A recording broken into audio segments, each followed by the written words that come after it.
Good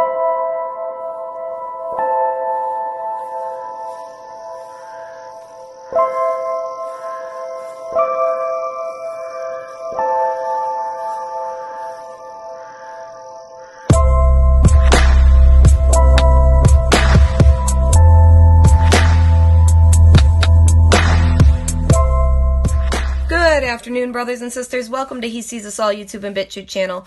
Before I get into today's video, I wanted to really quickly thank the channel's newest Patreon, but I haven't talked to her yet, so if you're watching this, you know who you are, and I just wanted to let you know that I've sent you a message on Patreon with my cell phone number. I give all of my Patreons my cell number. You can send me links, you could text me just to chat, whatever you want. I sent you an email as well. I'd like to send you a personalized thank you / prayer card. I do that for anybody that donates, so if you'd like one, just send me an email and let me know where you'd like me to send it, and let me know what some of your favorite colors are as well. So, now to the matters at hand. And I'm really not sure how long this video is going to be, and I apologize in advance if it's long, or if it seems like I'm rambling, or if it seems like I'm going off topic at all. I promise all of the things I want to talk about right now are absolutely related, and I'm just really not sure what order to put things in here. I honestly don't even know where to start with this right now. This may end up being a two-parter. I hope not, though. I guess I should probably start with the article that was released by the New York Times about Epstein's plans to seed the human race with not just his DNA, but genetically engineered DNA.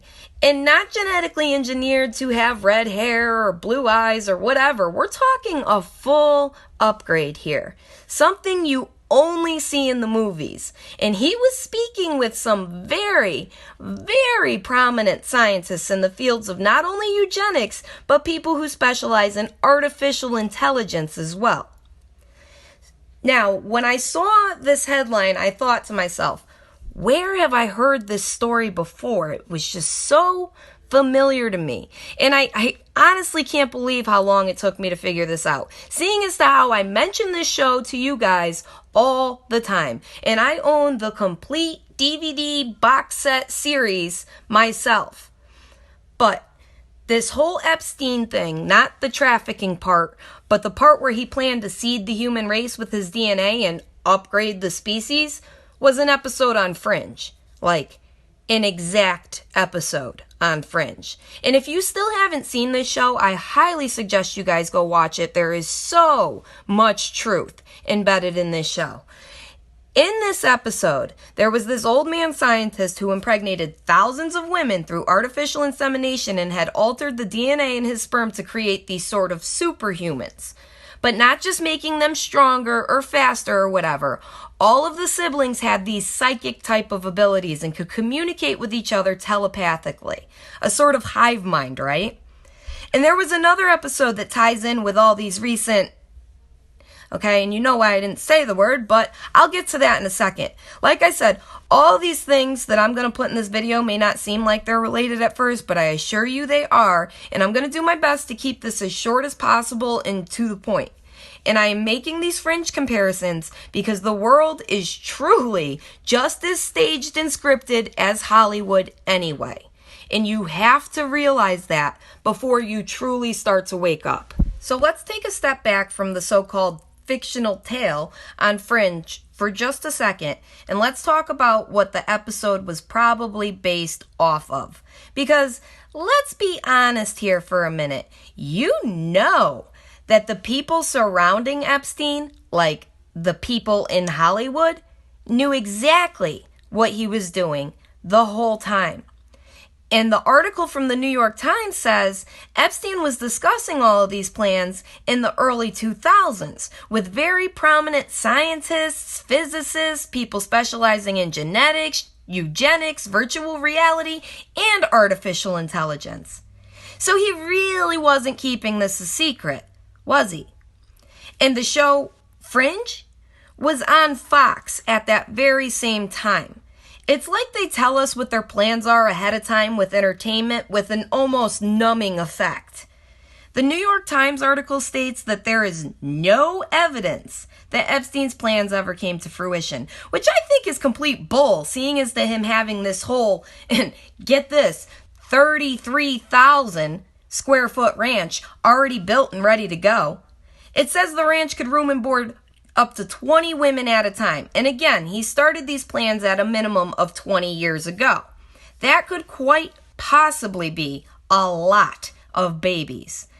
Not to mention, he funded all kinds of prominent scientists. And do you honestly think that all of those checks came without a price? Also, the guy's like 66 years old now. How long do you think he was going to wait before moving on these plans? Was he going to act on them from his deathbed? He was funding people and putting together this team 20 years ago. So we are then supposed to believe that all of that is no evidence to his plans ever coming to fruition.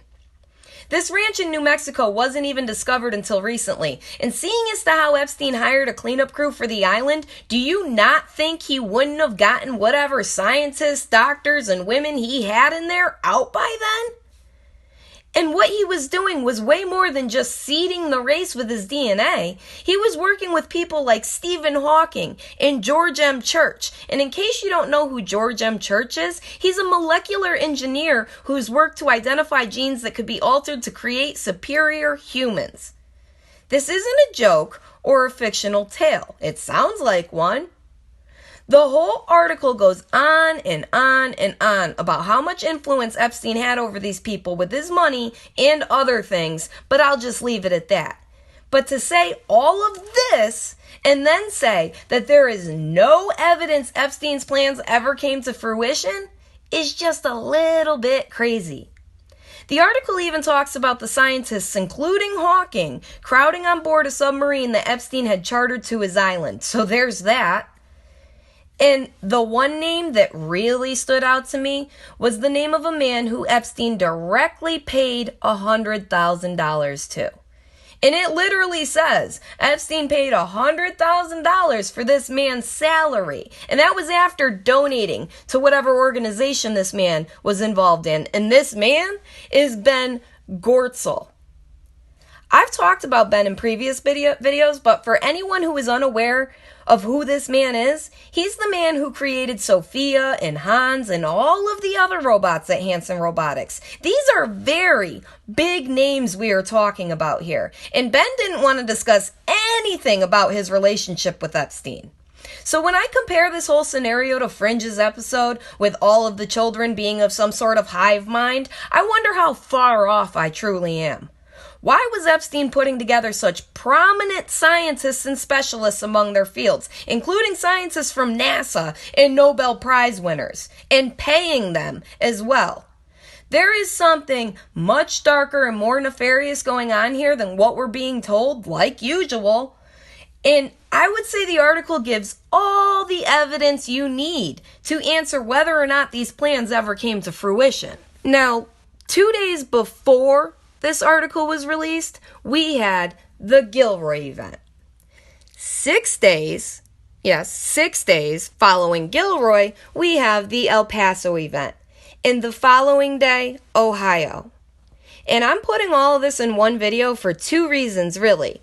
Well, 3 if you count the fact that this is mirroring Fringe again, but the first reason is the distraction from what was being said. They literally just told us that chances are Epstein has thousands of genetically engineered children out there, and no one is questioning what was said or even batting an eyelash for that matter. Everyone's just really afraid and buying up guns, but I'll get to that in a minute. But the second reason I'm putting this together in one video is because the El Paso kid's father was apparently a mental health professional, right? Who had ties to the serial killer John of God. The kid's dad had a YouTube channel that was deleted because it proved that connection. Now, John of God had ties to Epstein in the sex cult NXIVM. There are no coincidences. These images are from a private chat and were sent to me, so I'm keeping all these names confidential, and everything that proves these ties is actively being cleaned up. So now I want to take you guys down that Fringe road one more time. And I do this because it's all just really strange to me how well this whole scenario seems to fit. Especially seeing as to all 3 of these guys looking so similar. Or all 3 of these guys, I guess they mixed up their clones mid-story. Maybe it would have been a little easier for them if they didn't all look like brothers. All of them. What even happened to this original Dayton guy? I mean, these profiles couldn't be any closer. And really, what are the chances of that? Like, truly, what are the chances? And while I'm taking you down this fringe road again, let's keep in mind the Epstein, New Mexico ranch was being released at this very same time. All three of these kids look like they could be brothers, and Epstein started this mission of his 20 plus years ago. All three of these kids are in their 20s.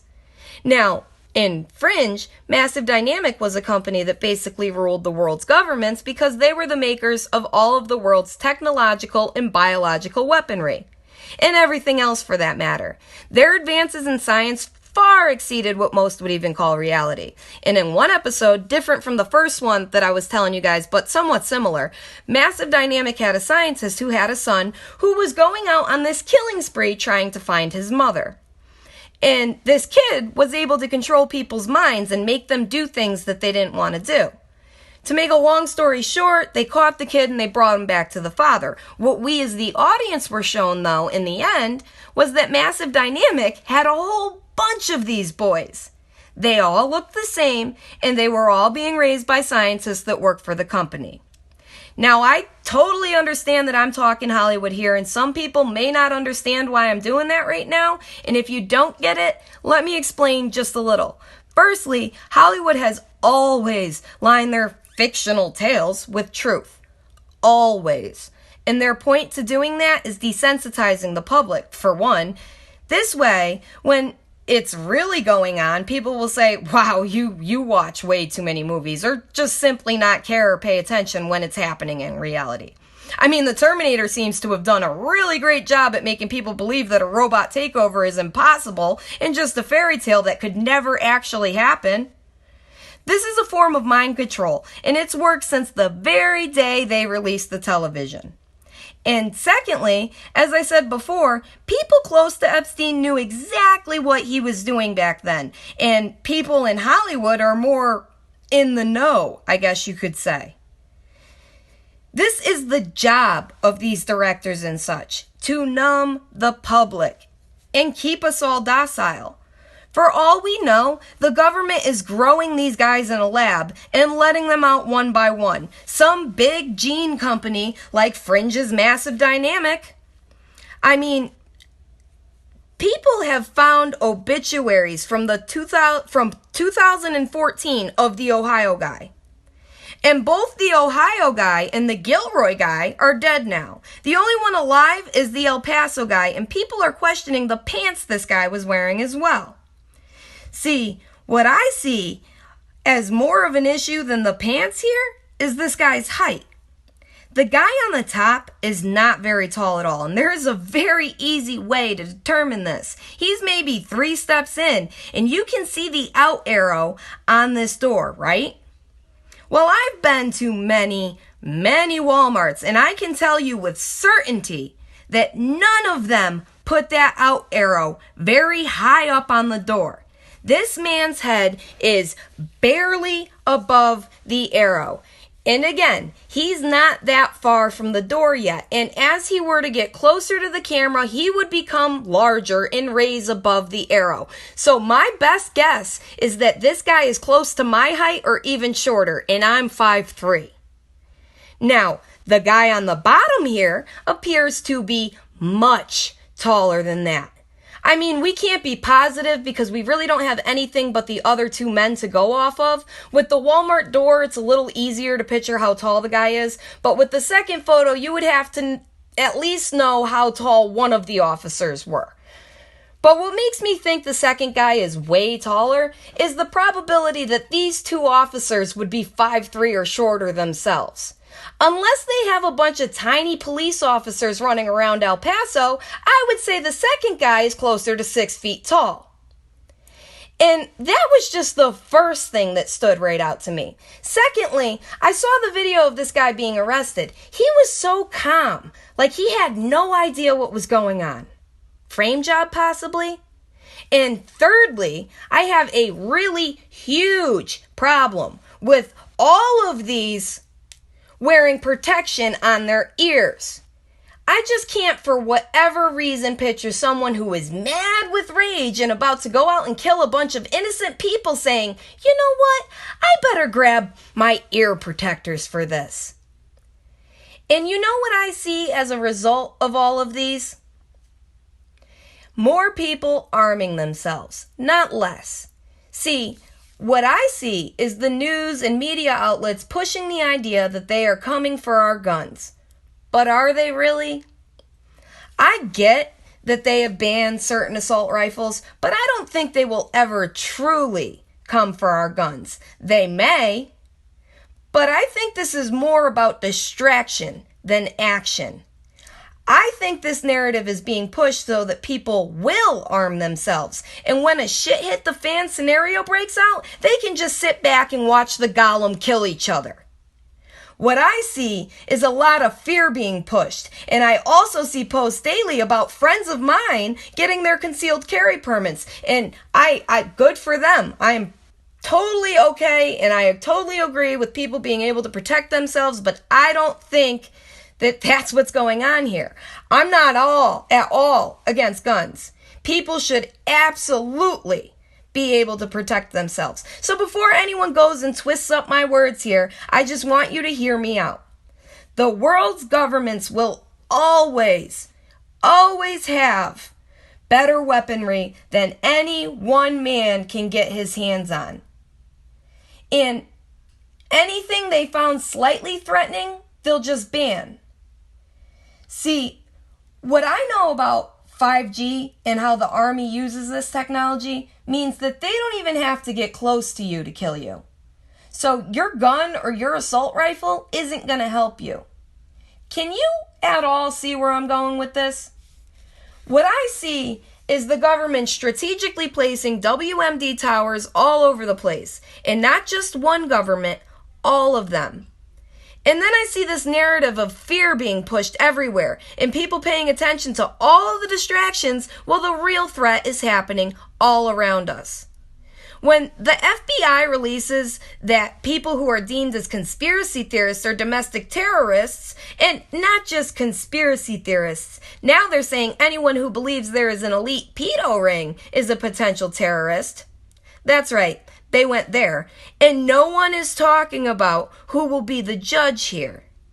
And then we have President Trump releasing this wonderful statement. Second, we must stop the glorification of violence in our society. This includes the gruesome and grisly video games that are now commonplace. It is too easy today for troubled youth to surround themselves with a culture that celebrates violence. We must stop or substantially reduce this, and it has to begin immediately. Cultural change is hard, but each of us can choose to build a culture that celebrates the inherent worth and dignity of every human life. That's what we have to do. Third, we must reform our mental health laws to better identify mentally disturbed individuals who may commit acts of violence and make sure those people not only get treatment, but when necessary, involuntary confinement. Now, did everyone hear what he said there? The distraction of that statement was that whole video game number, because that's definitely not at all what they mean here. And the cultural change is something huge. We are talking Orwell's 1984, or more modern yet, Minority Report. He literally says we have to reform our laws to identify mentally disturbed individuals who may, not who have, who may commit acts of violence, and not only get treatment, but when necessary, be committed to involuntary confinement. The president literally released a statement to the public saying we need to reform our laws to be able to involuntarily confine people before they commit any crimes. So who exactly is going to be holding this power, this ultimate power of judgment? Is it going to be your average psychiatrist, or is it going to be some data reading machine? Because I'll bet it'll be the latter. And as I said in my last video on FairTube, which I'm receiving a ton of hate for now, but I kind of expected that, everything seems to be happening in an extremely timely fashion. And you all know exactly how I feel about coincidences. And as I said, the weapons being built all around us make it so they don't even have to get close to you to take you out. And we are all surrounded by amplifying receivers, whether it be your Wi-Fi router or your cell phone. So honestly, I believe the idea of disarming the people is just a fallacy. Just another distraction from the truth. This is all a part of the plan to depopulate and then be able to have ultimate control over the remaining numbers. In Orwell's 1984, people turned in their family members for thought crimes in fear of being taken themselves. Identifying crimes or perpetrators beforehand is a terrifying thought. Anyone can be taken at that point. Anyone. And these towers going up all over the place are multifunctional. These pictures I took myself the other day down by the shore in Connecticut. This is a brand new tower. There's another one not too far from where I live that they have disguised as a tree. It's funny because in the winter, it's the only tree. I'm going to go head out there and snap some pictures of it and make a video that goes more into depth about the functions of millimeter waves, or a better term to describe the waves is microwaves, because that is literally what they are. The military has been using 5G technology for quite some time now, so to think that what's happening all around us is not the setup of a worldwide defense system, a defense system against the people, is crazy. As odd as it sounds, all these things are related to each other. The health risks here have been expressed since the very beginning. I mean, hell, when cell phones came out, we were very clearly told that they cause brain tumors, yet everyone still has one. And not only has one, but feels the need to have one. And they removed any and all payphones just to make sure everyone got one. So anyone who didn't feel the need to have a cell phone, they had to have one then. Strategic doesn't even fit this scenario. Honestly, evil genius sounds a lot better. You can't even get a regular cell phone anymore. All cell phones are smartphones. Think about that. I hope you all enjoyed this video. Please be sure to hit the like button, share this video all around, and subscribe if you still haven't. Also, please subscribe to my BitChute channel. I have a backup channel here on YouTube, but subscribe to my BitChute channel for sure, because if anything happens to me here, I'll be over there. You can also follow me on Twitter and Reddit, and please come join me on Discord. I've opened up a chat where we can talk and share information with each other. All of my links will be down in the description box. Leave me a comment down below as well and let me know what you think about all this. I read pretty much all of my comments, and if I heart your comment, that means I've read it. I don't have time to respond to every single one. I wish I did, but I want you all to know that I do read them and that I appreciate what you all have to say, even when you don't agree with me. I just ask that if you're not agreeing with me, be an adult and keep it respectful. I'm respectful. You can be respectful. I'm an actual person on the other end of your comments. I'm not just a voice. So, and on that note, I'm just going to close out this video. Thank you all so much for joining me today, and I hope you all join me in my next video. May our Father continue to bless each and every one of you and keep you all safe in these approaching days, months, and following years. I love you guys, and stay aware, stay awake, and always carry God in your hearts. For every hair on your head is numbered. He knows our hearts, and He knows us more than we know ourselves. Something a machine will never be able to do. God bless you guys.